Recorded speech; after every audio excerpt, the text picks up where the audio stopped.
2 दिन पहले रायपुरा स्थित अग्रवाल मैरिज पैलेस के पास अज्ञात नकाबपोशों ने एक बालक पर चाकू से हमला किया, जिसकी जांच करते हुए नाबालिगों के गैंग के 4 सदस्यों को धर दबोचा गया। इनके कब्जे से एक गुप्ती व तलवार तथा 3 धारदार चाकू बरामद किए गए। सभी आरोपी रायपुरा के ही निवासी बताए जा रहे हैं। गिरफ्तार आरोपियों में से एक नवीन कुमार यादव उर्फ दादू पिता आनंद राम यादव बालिग है। Additional DSP Rahul Dev Sharma, ACP पुरानी बस्ती देवांश राठौर ने बताया कि इन सभी के खिलाफ हत्या का प्रयास करने और आर्म्स एक्ट की धाराओं के तहत कार्रवाई की जा रही है।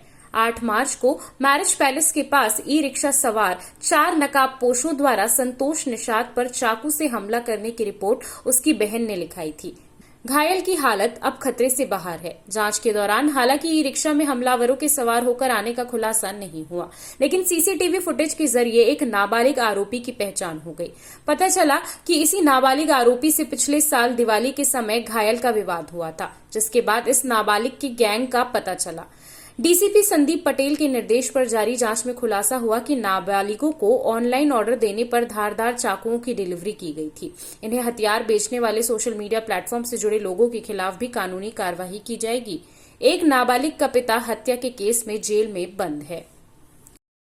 बीते 8 मार्च की घटना है। इसमें दोपहर को डीडी नगर थाना क्षेत्र के रायपुरा एरिया में चाकूबाजी की घटना हुई, जिसमें एक युवक को 3-4 लोगों ने चाकू मारा, जिससे उसके पेट में चोट लगी थी। तत्काल युवक को जो है हॉस्पिटल एडमिट किया गया, जिसकी हालत स्टेबल है। और इस संदर्भ में जब सीसीटीवी फुटेज और तकनीकी साक्ष्यों का अध्ययन किया गया, तो इसमें एक जो विधि संघर्षरत नाबालिग बालक है वो रडार में आया। उससे पहले तो लड़का इलाहाबाद भागा, उसके बाद फिर वापस बिलासपुर आया, उसको पकड़ा गया। तो उसकी पूछताछ में आया कि जो चेतन निषाद है घायल, उससे इनकी पुरानी दुश्मनी थी। पिछले दिवाली में इनकी झगड़ा हो चुका था। उसी को लेके ये लोग प्लानिंग करके उसके ऊपर अटैक किए और उसके साथ ये चाकूबाजी की घटना हुई। जब इन चारों लड़कों को पकड़ा गया, जिसमें एक नवीन यादव है और बाकी 3 जो है विधि से संघर्षरत माइनर बालक है। इनसे पूछताछ में इन्होंने घटना कारित करना स्वीकार किया पुरानी रंजिश को लेकर। और इनके पास से जब और पूछताछ की गई, इनका मोबाइल का अध्ययन किया गया कि इनके पास काफी हथियार भी थे।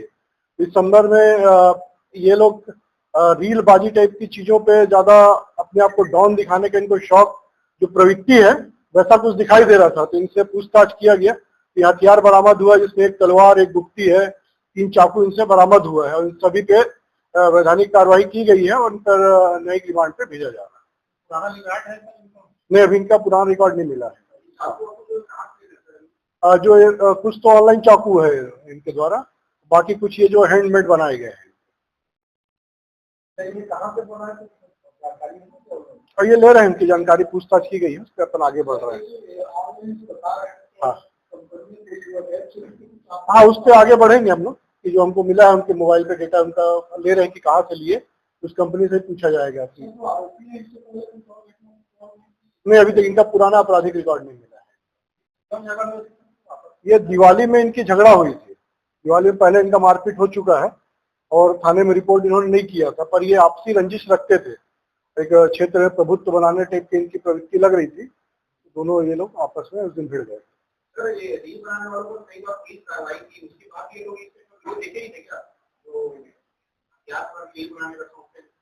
जानकारी सब है तो बता रहा हूँ, माइनर बालक है, ज्यादा इनकी सोच समझ है नहीं, विधि से संघर्षरत है। इनको देख के लग रहा था कि ये दूसरों को डराने के लिए वैसा प्रवृत्ति रखते हैं। 15 साल 16 साल ये मतलब जमीनी तबके में है, ज्यादा हाई प्रोफाइल नहीं। वैसा नहीं मिला इसमें। अभी हमको जो है एक नकाबपोश लड़का जो दिख रहा है फुटेज में आके अटैक करते हुए, एफआईआर में है वो कंटेंट, पर वो तो वैसा कंटेंट हमको नहीं मिला। इसमें जैसे एक पिताजी स्वयं मर्डर केस के अंदर है, तो मुख्य इसमें जो विधि संघर्षरत बालक है उसके पिताजी, तो वो फैमिली बैकग्राउंड भी जो है उनका बहुत अच्छा नहीं है।